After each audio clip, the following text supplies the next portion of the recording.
So Mike, really good to meet you. And before I jump into the information today, I always like to get to know people a little bit more before we get started. So tell me, if you don't mind, what do you do for a living? I'm with the IT department for the Army. Are you really? Okay, great. How long have you been doing that? About 8 years now. 8 years. Okay, good deal. So you're a young guy, so you must have started with the Army when you were pretty young. When you first started with the Army, what made you want to get into that field of work? I fooled around a lot in high school, didn't really get the good grades to go to college, so the Army was a very good route to go for education. I see. Yeah, I've heard that from a lot of people. Do you still enjoy what you do? For the most part, it does get very stale though. Okay. Why is it stale? Or do you not feel like you're challenged enough, or? Not much of a challenge. You do the same thing day in and day out, and it's just Sure. like it's time for something new. Yeah, absolutely, absolutely. Okay, great. Well, good. No, thanks for filling that in. The reason I was asking those questions, besides getting to know you a little bit better, is letting you know that our company right now is growing very fast and doing very well, and we're looking to schedule interviews, with quality people who understand commitment and like to take pride in what they do. That's actually one of the reasons why Heather is starting with us, because again, we are expanding. And so, anyway, just keep that in mind. But before I jump into the information, tell me, what has Heather told you about what she's doing with Transamerica? Not really a whole lot. She just transitioned Okay. to the Army not too long ago. She said she started with you guys. She's really excited and that she needed help with her training. Yeah, good. Well, she's not licensed or trained yet, so that's a good start. That's about all you should know. So perfect. That's great. Hey Mark, let me stop you for just a second. I just want to take a moment, Mike, and thank Mark for being able to come and help me with my training today. He is our branch office manager. He's been with our company for over 14 years, so he's got a very jam-packed schedule, and he's the best trainer in our office. So definitely very thankful to be able to learn from you today, Mark. And I know that this information really opened my eyes about finances and the way that money works. So I think that it will be a great eye-opener, for you and Amber, and I think you guys will benefit from it a lot today. So thanks, Mark. I really appreciate Absolutely. it. Thanks. So those are nice comments. I appreciate that. But Mike, before you jump into the information, if you could look at this through two sets of eyes. The first set of eyes, I mentioned before, our company is expanding. So as I go through, I want you to think of people that you know that are people like yourself that have jobs but maybe aren't challenged anymore. Have jobs but don't like what they're doing or looking to do something new. Maybe people that have lost a job, can't find work, and are in between jobs. Or maybe somebody who just wants to earn some extra money, like a teacher. Teachers love what they do, but they're always looking to earn some extra money. So would you mind thinking of people that you know that fit one of those attributes that might be a good fit with us from a working or an interview standpoint? Could you think of those people? I'm pretty sure I could, yeah. Yeah, absolutely. Everybody knows somebody that doesn't like what they're doing, right? Very true.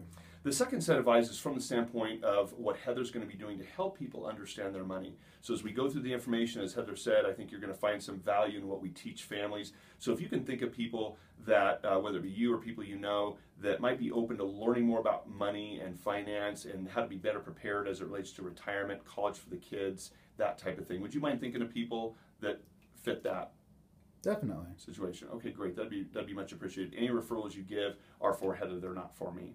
Okay. All right, great. So let's kind of jump into an overview of the company. The mission statement of the company is helping families build and protect wealth for themselves. How well, Mike, would you say, in your opinion, do people in Colorado Springs build and protect wealth for their family? How well do you think people are doing that for themselves? Not really well. A lot of debt. Most people living paycheck to paycheck. Okay, you see probably a lot of that in the Army, right? Unfortunately. Yeah, absolutely. Well, that is why we do what we do. We believe in creating relationships based on trust and building business through referrals. And this is really where you come into play, as I said before. If there are people that you know that fit one of those two sets of eyes, if you could let us know. And good people know good people. So again, keep that in mind. And going down to the two perspectives, do you know of someone who could benefit from the message of our company? And again, whether that be on the career side or on the getting help side, think of those families. And you know what? I'd be remiss if I didn't mention this next thing. Can this information help you or your family financially? So Mike, obviously we're here for Heather's training, but if there's anything that you find value personally, or if there are any questions that you have or any help that you need personally, please let us know. We'd love to be a resource for you in any way that we can. Over in the kind of this teal section, I'm going to cover the process that we take our clients through, because if you're going to be in a position of referring Heather to families that you know that need what we do, I want you to know what our process is. We believe in a respectful, no pressure process. The first visit, the first time Heather sits down with a family, she's going to be discussing concepts, meaning educating families on how money works. And I'll cover some of those things with you today.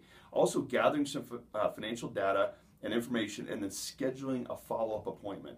So one of the things we never do the first time we meet a family, because again, it's a no pressure approach, is we never make recommendations. We never assume we're going to be helping a family that first time because we don't know enough about them. The second thing is the associate, or Heather, would perform the financial needs analysis. So she takes back the information that she gathered on the first appointment and takes it back to the office to plug it into a financial software program that develops a roadmap for that family. Very much like a doctor does with an MRI or an X-ray or blood work, right? They have that tool they use. The third step here is the associate returns to present the analysis with proper recommendations. So that'd be like you going back to your doctor after the blood work is run, and then the doctor reviews the blood work and then what's wrong with you. Does that make sense? That does. And that's kind of a very similar process that we take our clients through. Mike, in your opinion, is that a respectful, no-pressure process? I think that's actually the best way of doing business. Too many places want me to buy something and I don't even know who they are. Yeah, absolutely. And we believe the same thing. So good. I'm glad that really stood out to you. The next thing I want to cover with you is a little bit more about the companies that we're partnered with. Obviously, this company up here, Transamerica, is who we are as a company. But some of the other companies that we partner with, do you recognize some of the logos here? ING and Nationwide and Pacific Life? Definitely ING. Didn't they just recently change over to a new company? They did. Actually, they're Voya now. Yeah, you've probably seen the commercials on TV, right? The whole orange money butterfly. Yeah, it's kind of cool looking. Yeah, exactly. And these are our product providers. I don't know if you're familiar with a term in the industry called captive versus non-captive. Are you familiar with captive companies versus non-captive? No, not really. No? Okay, really quick idea. A captive company represents their own products and services to the consumer. A non-captive company like us, we really represent the whole industry to the client.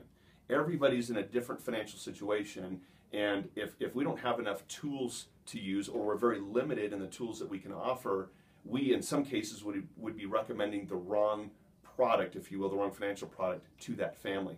So the ability that Heather's going to have to really shop the market or shop the industry and come up with the right company and the right strategy to meet that client's need is what we're able to do in a non-captive situation. Does that make sense? That does. It's actually really interesting. Yeah, I mean, in your own mind, whether it be your family or most families, don't you think most families would want their advisor to be able to use the right product and not be limited by the number of products that their company has to offer?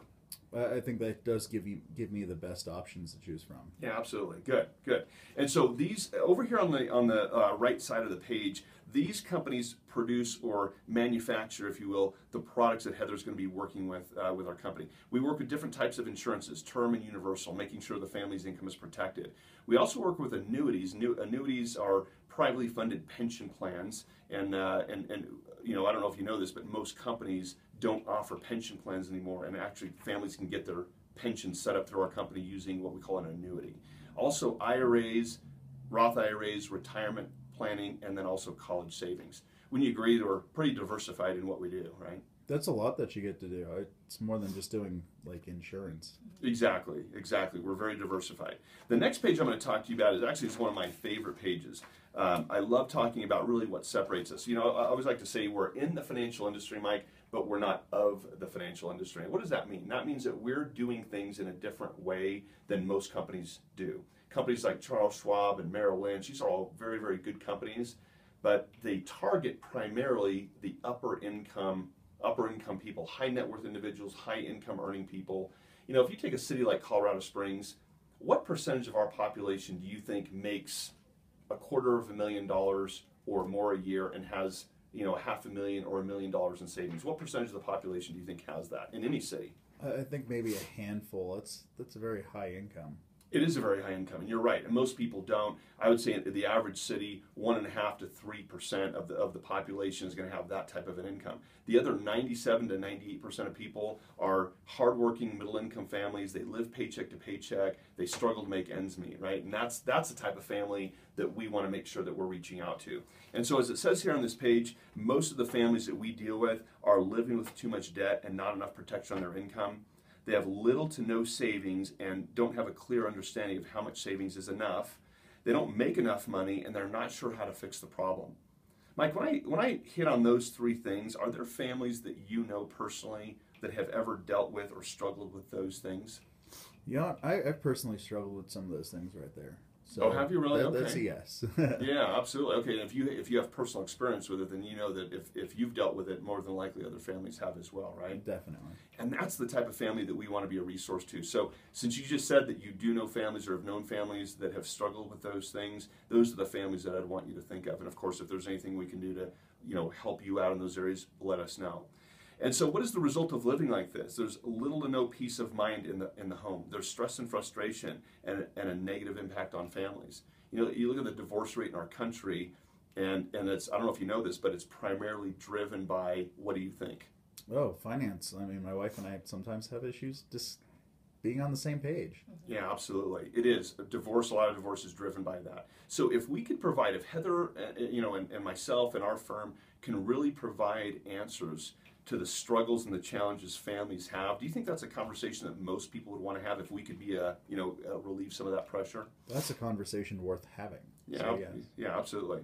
And so, when families are dealing with those things, they need to move from this side of the page over to this side of the page. And so Heather's going to be involved in helping people understand, as it says here, true financial independence. So what is true financial independence?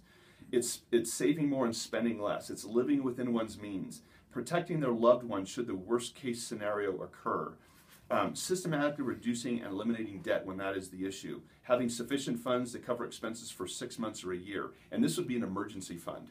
Mike, I don't know, how you feel about this, but with emergencies, it's not if they come up, but what? It's definitely when. It's when they come up, right? We know they're going to come up.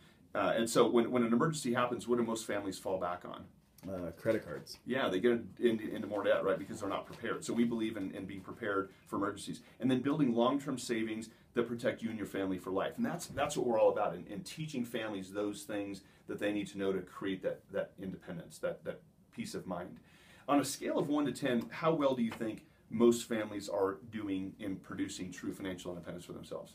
Is one the best or the worst? 1 would be the worst. Can we go in the negatives? Good question. Just a 1 to 10. What would you say? Probably maybe a 2. Yeah, 2 to 3 is normally what we hear. Most families are not prepared. And so we're big believers in education. I'm going to cover really quickly 3 basic concepts that Heather's going to be teaching families. The first one is called the Rule of 72. Are you familiar with the Rule of 72? Have you heard of it before? No, actually, I haven't. No? Okay. It's a very basic math rule. It simply says, as it says here, the Rule of 72 says if you divide 72 by the rate of return that you're earning, you'll obtain the approximate number of years that it takes for your money to double. Okay? That's the Rule of 72. So let me give you an example. Let's say we're going to go to a bank and open an account. Now, what are most banks paying in interest these days? I think my one right now is like 0.02. 0.02. Okay, not very much interest. So Not at all. let's pretend our bank is going to pay us a 2% rate of return, which is pretty good That's compared really to 0.02, right? So in the Rule of 72, if you take the percentage of 2, the number 2 divided into 72 equals 36.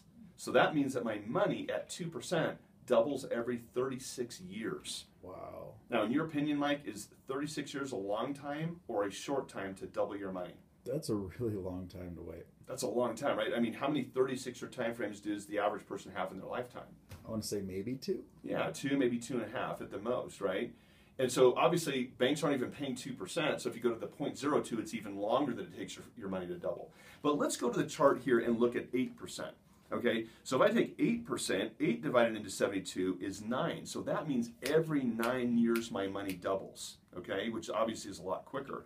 So if I look at this investor down here that's going to invest $10,000 at an 8% rate of return, and they're 29 years old, that means 9 years from the start point, they're age 38. They've doubled their money. So they go from 10 to 20 at age 38. From age 38 to age 47, another 9 years. They double again to 40,000. From 47 to 56, they go to 80,000. From 56 to 65, they're at 160,000, right? Wow. And I think you'd agree that 160,000 is a much better retirement than just doubling your money to 20,000 in 36 years, right? I would definitely agree.